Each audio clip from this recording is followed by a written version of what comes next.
L'actualité du football mondial est marquée par un communiqué attribué à l'UEFA et largement relayé sur les réseaux sociaux.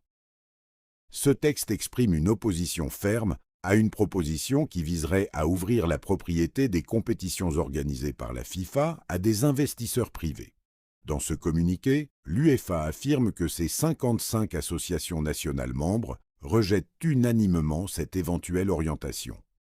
Selon le document, la Coupe du Monde et les autres grandes compétitions internationales représentent un patrimoine sportif construit au fil des décennies grâce aux joueurs, aux sélections nationales, aux clubs et aux millions de supporters à travers le monde. Pour l'organisation européenne, ces compétitions ne peuvent pas être considérées comme de simples actifs financiers destinés à générer des bénéfices pour des investisseurs. Le communiqué insiste également sur la manière dont cette proposition aurait été élaborée.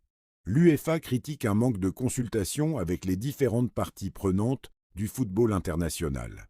Selon le texte, une réforme d'une telle importance devrait faire l'objet d'un dialogue transparent impliquant les fédérations, les ligues, les clubs, les joueurs et les supporters. Toujours selon cette déclaration, l'introduction d'investisseurs privés dans la gouvernance des compétitions modifierait profondément le fonctionnement du football mondial. L'organisation estime que les impératifs de rentabilité pourraient progressivement influencer les décisions concernant le calendrier international, les formats des compétitions ou encore l'organisation des grands tournois. L'UEFA considère que ces choix devraient rester guidés par l'intérêt sportif plutôt que par des objectifs financiers. Le communiqué évoque également les conséquences potentielles pour les fédérations nationales. Il affirme que celles-ci seraient confrontées à une forte pression pour accepter ce nouveau modèle, une situation que l'UEFA juge incompatible avec les principes de gouvernance qu'elle défend. Face à cette perspective, l'organisation européenne adopte un ton particulièrement ferme.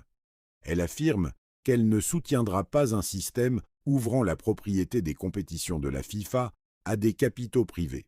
Le texte précise même que les équipes nationales membres de l'UEFA ne participeraient pas aux compétitions concernées tant que cette proposition resterait sur la table, sauf si elle était entièrement abandonnée et que des garanties solides étaient apportées concernant la gouvernance future de la FIFA.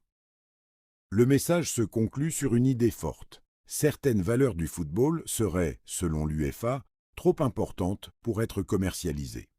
L'organisation rappelle que la Coupe du Monde appartient avant tout à l'histoire du football et qu'elle doit être préservée pour les générations futures. Il convient toutefois de rappeler qu'au moment de ce reportage, ce texte circule sous la forme d'un communiqué relayé en ligne. Les affirmations qu'il contient reflètent la position exprimée dans ce document et doivent être distinguées d'une confirmation officielle indépendante des faits évoqués. Si cette prise de position venait à se traduire par des décisions concrètes, elle pourrait ouvrir une nouvelle phase de tension entre les principales instances du football mondial et relancer le débat sur l'équilibre entre intérêts économiques et préservation de l'identité sportive des grandes compétitions.